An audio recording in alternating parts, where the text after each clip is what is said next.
Hello అండి, welcome back to our channel colours of life. ఈ రోజు అయితే ఎంకే కలెక్షన్స్లో ఉన్నాయండి. ఎంకే కలెక్షన్స్లో పట్టు చీరలు వచ్చేసాయి, లేటెస్ట్ డిజైన్స్ వచ్చాయి. మరి మీకు చూపించాలి కదా, అసలు ఈ చీరలు ఎన్ని రకాల డిజైన్స్ ఉన్నాయి, ఎలాంటి ప్రైస్లో ఉన్నాయి ఒకసారి చూద్దాం. చూడండి మేడం, ఇది స్మాల్ చెక్స్ వచ్చి మనకు సారీ అంతా కూడా కంచి బార్డర్ వస్తుంది. మీడియం బార్డర్ 7500 అండి. ఇందులో మల్టిపుల్ డిజైన్స్ అయితే అవైలబుల్ లో ఉన్నాయి. అన్ని సేమ్ ప్రైస్ లో. ఇవన్నీ 7500 రేంజ్ లో చెక్స్ ప్యాటర్న్ అన్ని కూడా 75 లో వస్తుందండి. ఇందులో మనకి ఏంటంటే ఇట్లా బుటా చూడండి ఎంత బాగుందో, రెడ్.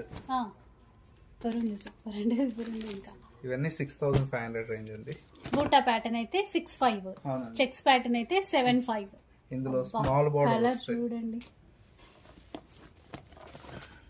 చూసారు, శ్రావణ మాసం కోసం ఇప్పుడే తెప్పించి పెట్టినట్టున్నారు మీరు. స్టాక్ నెక్స్ట్ అంతా మ్యారేజ్ సీజన్ అండి. 200 చీర వచ్చింది ఇప్పుడు స్టాక్. ఇక్కడ ఎన్ని ఉన్నాయి, సెల్ఫ్ లో ఎన్ని ఉన్నాయి, అవన్నీ పట్టు చీరలే. చెక్స్ ప్యాటర్న్ లో కొన్ని చెక్స్ ప్యాటర్న్ స్మాల్ కూడా మీకు వచ్చేసి బిగ్ బార్డర్, ఇట్లా ఎన్ని కలర్స్ కావాలంటే అన్ని ఉన్నాయి. 200 చీర అండి. ఇప్పుడు వచ్చిన స్టాక్ సెల్ఫ్ లో ఒక 150 శారీస్, 350 శారీస్ అయితే స్టాక్ రెడీగా ఉంది. కావాలన్న వాళ్ళు పెళ్లిళ్ళకి పెట్టడానికి కావాలి, లేదంటే మన ఇంట్లో పూజలకు కావాలంటే వచ్చేసేయండి ఎంకే కలెక్షన్స్ కి.